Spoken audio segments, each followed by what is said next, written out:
Барлықтарыңызға сәлем. Бүгін сіздермен молочная девочка тортын дайындайтын боламыз. Ол үшін жұмыртқаға бөлме температурасындағы сары майды және де сгущенканы салып, біркелкі болғанша миксермен шайқаймыз.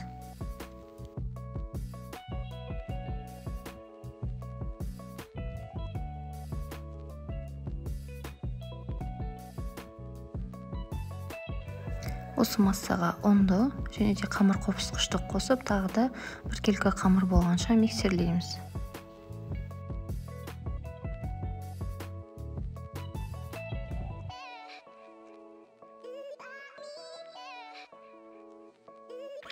Қамырымыз осындай қоюлықта болады және де алдын ала пергамент қағазына 22 диаметрлі шеңбер сызып алып, соған 2-2,5 ас қасықтан қамырымызды құйып, жұқалап, тегістеп жайып шығамыз.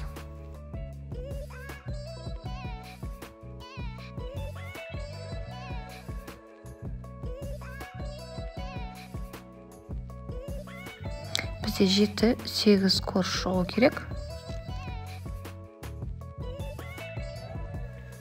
Әр коржды 180 градуста 3-5 минуттан аздап беті қызарғанша пісіріп аламыз. Енді кремін дайындаймыз. Ол үшін творожный сырға қант ұнтағын қосып, біркелкі болғанша миксерлейміз. Салқын сливкиді қосамыз. Тағы да қою крем болғанша миксермен шайқаймыз.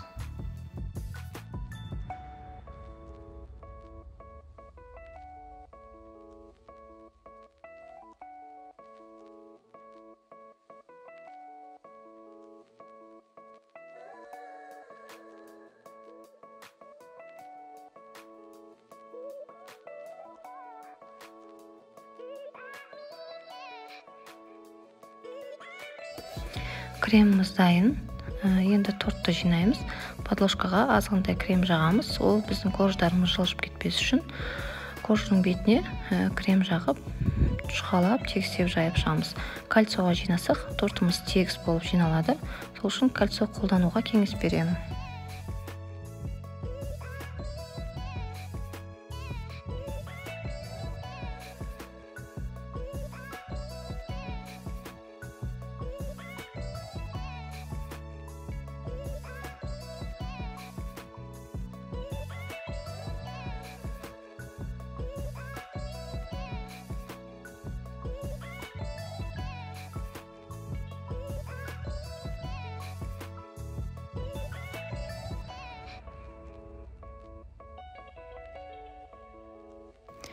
Тортты жинап болғаннан кейін кальцияны шешіп, қалған кремді жандарына жағып, тортты тегістеп шығамыз.